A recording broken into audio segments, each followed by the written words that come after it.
नेकपाका एकजना सांसद नबिना लामाले नेपाल कम्युनिस्ट पार्टीका शक्तिशाली नेता पार्टीका अध्यक्ष पुष्पकमल दाहाल प्रचण्डको हैसियतको विषयमा दिएको प्रतिक्रियाको विषयलाई चर्चित लेखक दिल निशानी मगरले प्रचण्डलाई राम्ररी बुझेर मात्र अभिव्यक्ति दिन नबिना लामालाई सुझाएका छन्। यो भिडियोलाई सबैमाझ पुर्याउनका लागि लाइक र सब्स्क्राइब गर्न नभुल्नुहोला। दिल निशानी मगर लेख्छन्, नबिनाजी नमस्कार। तपाईले एक निजी टेलिभिजनमा अन्तर्वार्ताको क्रममा पूर्व प्रधानमन्त्री तथा नेकपाका अध्यक्ष पुष्पकमल दाहाल प्रचण्डको हैसियत के हो भनेर सोध्नु भएको रहेछ। प्रचण्डलाई आफ्नो हैसियत सुनाउने फुर्सद नभएका कारण मैले उहाँका केही हैसियतहरू तपाईँ समक्ष राख्ने अनुमति चाहन्छु। नम्बर 1, नबिना लामाजी प्रचण्ड तपाईँ सांसद रहेको पार्टी नेकपाको अध्यक्ष हुनुहुन्छ। दुई पटकसम्म यो देशको प्रधानमन्त्री बनिसक्नु भएको छ। सङ्घीय लोकतान्त्रिक गणतन्त्र नेपालका लागि 12 वर्षसम्म भूमिगत भएर जनयुद्ध सञ्चालन गर्नुभएको छ। BSc सम्मको अध्ययन गर्नुभएको छ। चुनाव जितेको हालको सांसद पनि हुनुहुन्छ। हरेक बिहान 2 घण्टा कसरत गर्नुहुन्छ। यस्तो छ नबिना लामाजी प्रचण्डको हैसियत। नम्बर 2, बरु तपाईँको हैसियत चाहिँ के हो नबिना लामाजी? कहाँबाट चुनाव लड्नुभएको हो? कति मत लिएर जित्नुभयो? संसदमा कसरी छिर्नुभएको हो? म यस्तो प्रश्न तपाईँलाई गर्दिनँ। म यहाँ प्रश्न गर्न उपस्थित भएको होइन। जम्मा जम्मी तपाईँ सांसद जस्तो मान्छेलाई पनि प्रचण्डको हैसियत थाहा नभएका कारण बुझाउन आएको हो। बुझे बुझ्नुहोस्, नबुझे नबुझे जस्तो गर्नुहोस्। नम्बर 3, अचम्म के भने गणतन्त्र विरोधी, संविधान सभा विरोधी, संघीयता विरोधी, समावेशी समानुपातिक नेपाल विरोधी, धर्मनिरपेक्षका विरोधी, राजतन्त्र अन्त्यका विरोधीले प्रचण्डको हैसियतका बारेमा चासो राख्नु त स्वाभाविक थियो। तर 100औं वर्षदेखि उत्पीडनमा परेको एउटा समुदायको समानुपातिक सांसदले प्रचण्डको हैसियतमाथि प्रश्न उठाएको देख्दा नरमाइलो लाग्यो। यो त सौतानी आमालाई खुसी पार्न आफ्नै आमालाई पिटे जस्तो भयो। नबिनाजी प्रचण्ड तपाईँलाई सांसद बनाउने समावेशी समानुपातिक एजेन्डाको जननी हो, आमा हो। के कुरा बुझ्नु हो? नम्बर 4, नबिना लामाजी तपाईँ सांसद भएर पनि कस्तो थाहा नपाएको गाँठे? प्रचण्डको हैसियत सङ्घीय लोकतान्त्रिक गणतन्त्र नेपाल हो। प्रचण्डको हैसियत संविधान सभा हो। प्रचण्डको हैसियत सङ्घीयता हो। प्रचण्डको हैसियत समावेशी नेपाल हो। प्रचण्डको हैसियत समानुपातिक राज्य हो। प्रचण्डको हैसियत धर्मनिरपेक्षता हो। बैलगाडा चढेर अमेरिका पुगिँदैन भन्ने को हो नि नबिनाजी? गुलेली चलाएर संहिता आउँदैन भन्ने पनि जान्नुभएकै होला को थिए? नम्बर 5, नबिनाजीलाई प्रचण्डको हैसियत थाहा छैन भनौँ भने पनि समानुपातिक समावेशी कोटाबाट संसदको टीका लगाउनु भएको छ। उहाँले सोच्नु भएको होला केपी ओली बाले मलाई यो सांसदको पद छोरी समान मानेर दाइजो जस्तो उपहार दिनुभएको हो, त्यसैले बाको खातिरदारी गर्नुपर्छ। तर गलत नबिनाजी, गलत। यो समावेशी समानुपातिक कोटा माग्दा हजारौँले बलिदानी दिनु परेको छ। समावेशी राज्य बनाउँदा हजुरका बाहरूले त यो देश टुक्रिन्छ पो भन्थे। तर प्रचण्डले गोरु जस्तो जोतिएरै भए पनि उत्पीडनमा परेका समुदायको लागि समावेशी व्यवस्था ल्याएरै छाडे। प्रचण्डको हैसियत तपाईँको पदसँग गाँसिएको छ। बुझ्नुभयो? नम्बर 6, प्रचण्डको हैसियत भनेको 2-2वटा ठाउँबाट चुनाव हारेका तत्कालीन एमाले नेता माधव कुमार नेपाललाई संसदमा ल्याएर प्रधानमन्त्री बनाउनु हो नबिनाजी। किनकि उनीहरू फरक पार्टीका नेता त थिए तर समान उद्देश्यका लागि हिँडिरहेका थिए। संसारमा यस्ता हैसियत भएका नेता बिरलै पाइन्छन् जसले आफू आलोचना सहेरै भए पनि राजनीतिक सहयात्राको गुण इमान्दारिताका साथ तिर्छ। त्यतिखेर सायद तपाईँ काभ्रेतिर मकै खन्दै हुनुहुन्थ्यो होला। नम्बर 7, प्रचण्ड प्रधानमन्त्रीको कारखाना त होइनन् तर पहिलो पटक पनि दोस्रो पटक पनि केपी शर्मा ओलीलाई प्रधानमन्त्री बनाउन प्रचण्डको भूमिका छ। त्यति बेला चुनाव गठबन्धन बनेको थियो, एक्लै एमाले लडेको थिएन। यसकारण केपी ओलीको मुख हेरेर जनताले 2/3 मत झन्डै दिए भन्नु दिवा सपना हो। अब पार्टी एकता कुन दुःखको साथ भएको थियो, पार्टी एकताको मुख्य विरोधी को थियो त्यो वामदेव गौतमलाई थाहा होला। अनि अकस्मात अध्यादेश किन ल्याइयो त्यो तपाईँले नै बुझ्नुहोला। यस्ता नाथे पुराना कुरा गर्यो निशानीले भन्नुहोला नबिनाजी। तर मैले तपाईँलाई प्रचण्डकै हैसियत बुझाउन यसो छिर्को मात्र हानेको हो।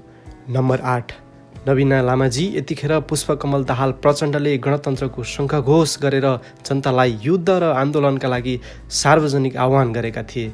ठिक यतिखेर हालका प्रधानमन्त्री केपी शर्मा ओलीले बैलगाडा चलेर अमेरिका पुगिँदैन भन्दै गणतन्त्रको विरोधमा दैनिक जसो भाषणबाजी गर्थे। गणतन्त्र विरोधीहरूसँग चोचोमोचो मिलाउँदै आफूहरूलाई कम्युनिस्ट भन्ने तर व्यवहारमा बिग्रेका पञ्चायती मण्डलले भन्दा पनि गुज्रिएको अभिव्यक्ति दिने गर्थे।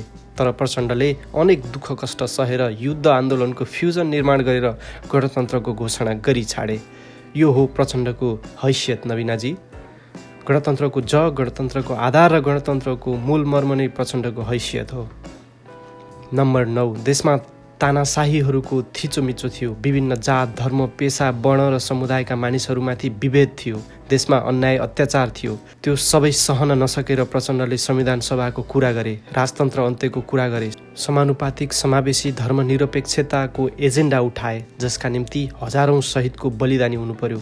त्यतिखेर तपाईँको बा केपी ओलीले गुलेली खेलाएर नयाँ संविधान बन्दैन भन्नुभएको थियो। तर जे खेलाएर भए पनि नयाँ संविधान बनेरै छाड्यो। अब तपाईँलाई यस्तो समावेशी नयाँ संविधानको अन्तिमसम्म विरोधी को थियो भनिरहन परेन। अब तपाईँ आफै थाहा पाउनुहोस् प्रचण्डको हैसियत। नम्बर 10, नवीनाजी।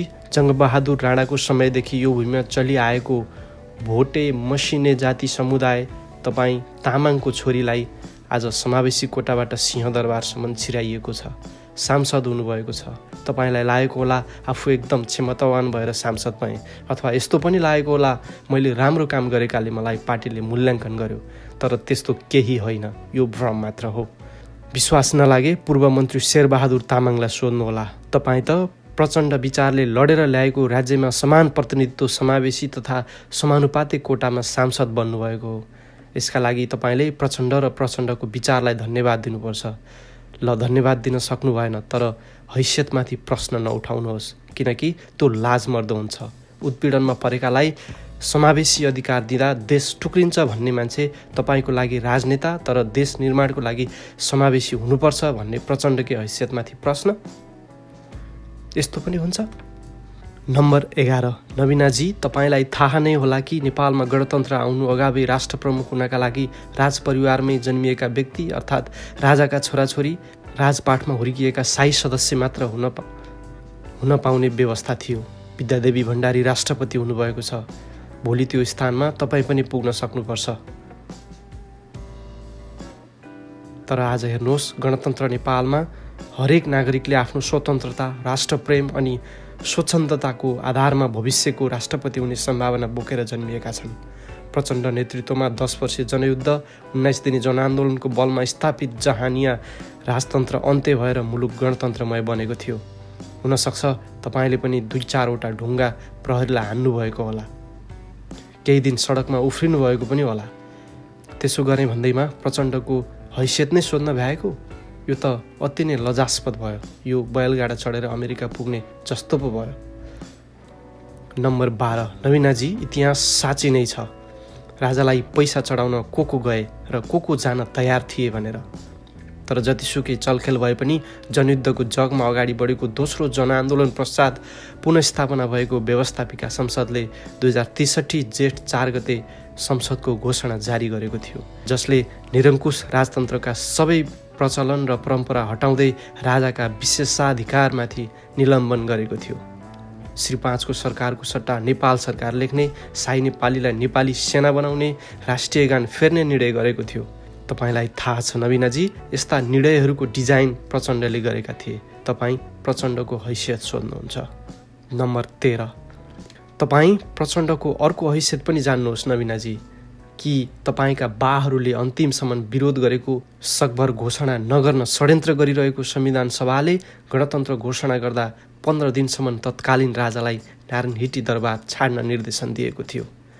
जेठ 29 गते राजाले नारायणहिटी छाडेपछि नारायणहिटी दरबार सर्वसाधारणका लागि खुल्ला भयो।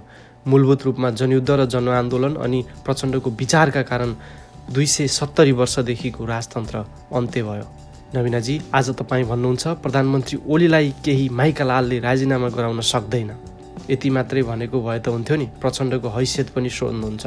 प्रचण्डको हैसियत के हो जानुहोस्, पूर्व राजा ज्ञानेन्द्रलाई सोध्नुहोस्।